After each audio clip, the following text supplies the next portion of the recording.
शेतकरी मित्रांनो नमस्कार. Atul Gaikwad TDC success story YouTube चॅनलमध्ये सर्वांचे हार्दिक स्वागत.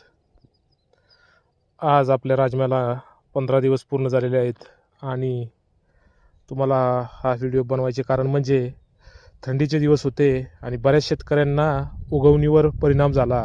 काही जणांनी डिसेंबरच्या पहिल्या आठवड्यामध्ये राजमा केले होते आणि थंडीमुळे उगवायला प्रॉब्लेम झाला, पण आपल्याला तो काही प्रॉब्लेम आला नाही. त्याचं कारण तुम्ही पाहू शकताय. बऱ्याच शेतकऱ्यांना माहिती नसतं थंडीमध्ये पाणी किती द्यायचं असतं. थंडीमध्ये जास्त जर पाणी दिलं राजमा पेरल्यानंतर तर उगवणीवर निश्चितच परिणाम होतो. पण आपण इथे बेडवर केलेलं आहे आणि ड्रीप केलेलं आहे, त्यामुळे वापसा कंडिशनला प्लॉट राहिल्यामुळे 100% उगवून झालेली आहे. तुम्ही पाहू शकता हा प्लॉट. आज आपल्या प्लॉटला 15 दिवस पूर्ण झालेले आहेत. 100% उगवून झालेले आहे. कुठंही तुम्ही हा प्लॉट बघा, कुठंही उगवणीवर मार दिलेला नाही.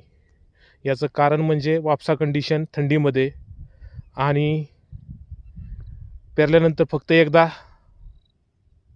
गरगरीत बेड भिजवून घेतले होते. परत 10 दिवस काय पाणी दिले नव्हते आणि कालच आता आपण इथे पाणी दिलेले आहे आणि आता एक कोळपणीच्या साहाय्याने आपण आता 2-3 दिवसामध्ये हे कोळपणीचे काम पूर्ण करणार आहोत. कारण रब्बी सीझनमध्ये जास्त काय तणं वाढत नाहीत, त्यामुळे आपण तणनाशकाचा काही इथे वापर करणार नाही.